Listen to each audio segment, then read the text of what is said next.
বাদলশীল হত্যা মামলায় অভিযুক্ত আরও 3 জনকে গ্রেপ্তার করল রাজনগর পিয়ারবাড়ি থানার পুলিশ। জানা যায় মোট 7 জনের বিরুদ্ধে মামলা হয়। পুলিশ এই নিয়ে মোট 6 জনকে গ্রেপ্তার করেছেন।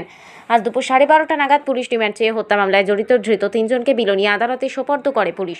রাজনগর পিয়ারবাড়ি থানার পুলিশ গোপন খবরের ভিত্তিতে গত সোমবার রাতে বিলোনিয়া মহকুমার রাজনগর পিয়ারবাড়ি থানাধীন গৌরাঙ্গ বাজার ও ভৈরবনগর এলাকায় অভিযান চালিয়ে বিশু দাস, বাবুল দাস ও জগৎসর দাসকে পুলিশ গ্রেপ্তার করে। উল্লেখ্য, গত 12 জুলাই সন্ধ্যায় চোত্তাখোলা বাজারে দুর্বৃত্তদের আক্রমণে সিপিআইএম নেতা বাদলশীল গুরুতরভাবে আহত হয়ে পরদিন জিবি হাসপাতালে শেষ নিঃশ্বাস ত্যাগ করেন। সেই সময় ত্রিস্তর পঞ্চায়েত নির্বাচনে দক্ষিণ ত্রিপুরা জেলা পরিষদের 4 নম্বর আসনে সিপিআইএম প্রার্থী ছিলেন বাদলশীল। গুরুতর আহত অবস্থায় বাদলশীল আগরতলা জিবি হাসপাতালে চিকিৎসাধীন অবস্থায় গত 13 জুলাই প্রয়াত হন। বিস্তৃত ঘটনা জানিয়ে পিয়ারবাড়ি থানায় বাদলশীল হত্যার সাথে যুক্ত 7 জনের নাম ঠিকানা দিয়ে মামলা দায়ের করে বাদলশীলের পরিবার।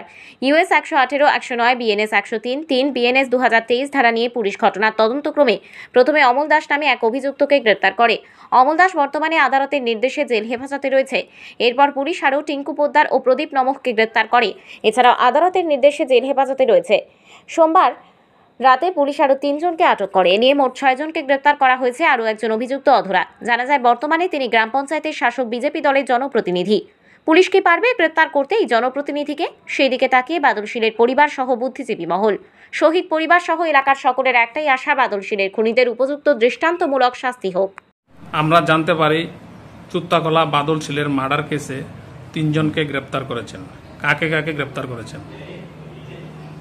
আমাদের পিয়ারবাড়ি থানাধীন চোত্তাখোলা বাজারে গত জুলাই মাসের 12 তারিখ একটি ঘটনা ঘটে।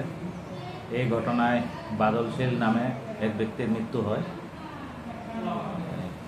এই পরিপ্রেক্ষিতে আমরা পিয়ারবাড়ি থানাতে একটি মামলা নেই, যার মামলা নাম্বার হচ্ছে 30/2024।